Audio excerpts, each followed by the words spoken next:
The Lord of the Rings is filled with amazing side characters.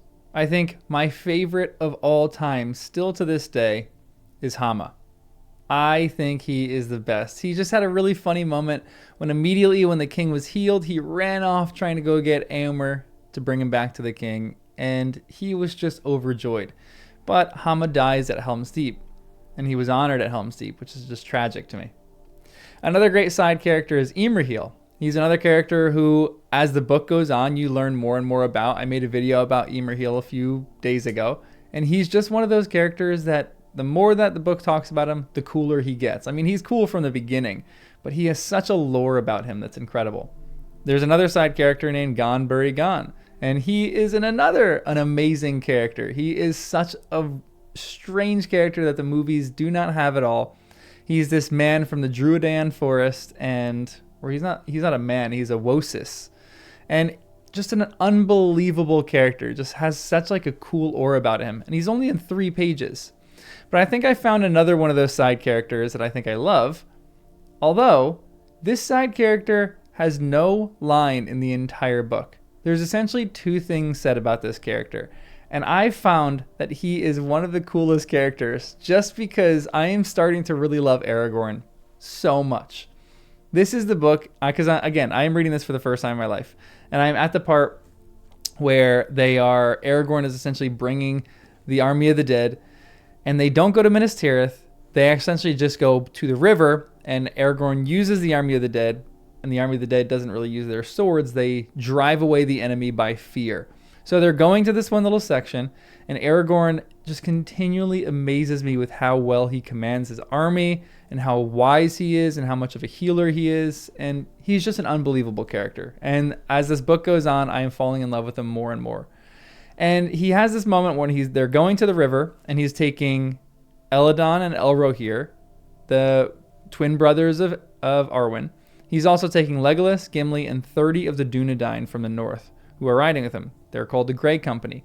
And they go through and they get the Army of the Dead, and the Army of the Dead follow them to the river where this whole entire battle is going on.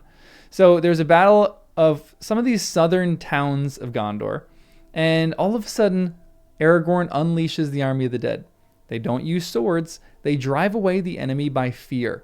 And so both the good side and the bad side, the Corsairs of Umbar and the good men of Gondor they're kind of all jumping overboard, and they're like terrified of this Army of the Dead. But there is one person who isn't, and who remains fearless. And this is Angbor. This is what the book says about him. One day of light we rode, and then came the day without dawn, and still we rode on. And Kirill and Ringlo were crossed. And on the 3rd day we came to Linhir above the mouth of Gilrain, and there the men of Lamadon contested the fords with fell folk of Umbar and Harad, who had sailed up the river. But defenders and foes alike gave up the battle and fled when we came, crying out that the king of the dead was upon them.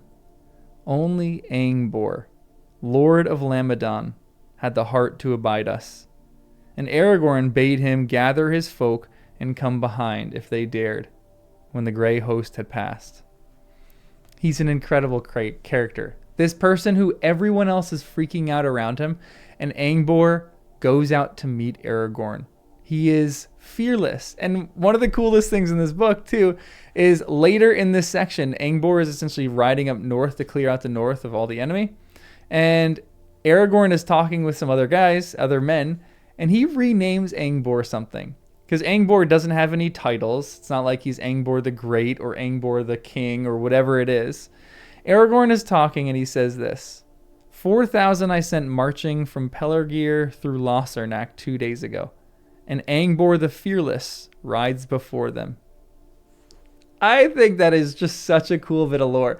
Again, this is just J.R.R. Tolkien throwing in these courageous men, and Aragorn giving this guy a title is just so fun to me. I love this guy so much because everyone else is freaking out about him. And I think this is something true just to real life too.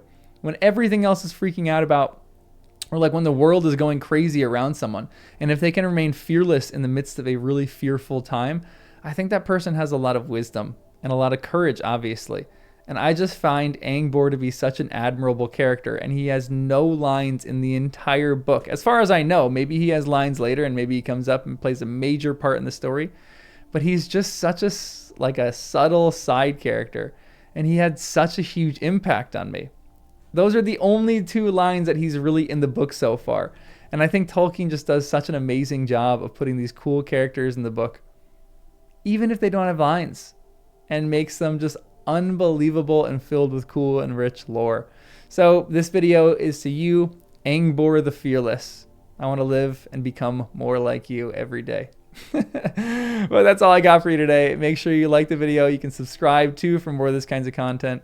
If you want, you can become a member for some early access to videos and some members only content. And as always, remember to look toward Numenor that was, and beyond to Elvenhome that is, and to that which is beyond Elvenhome and will ever be.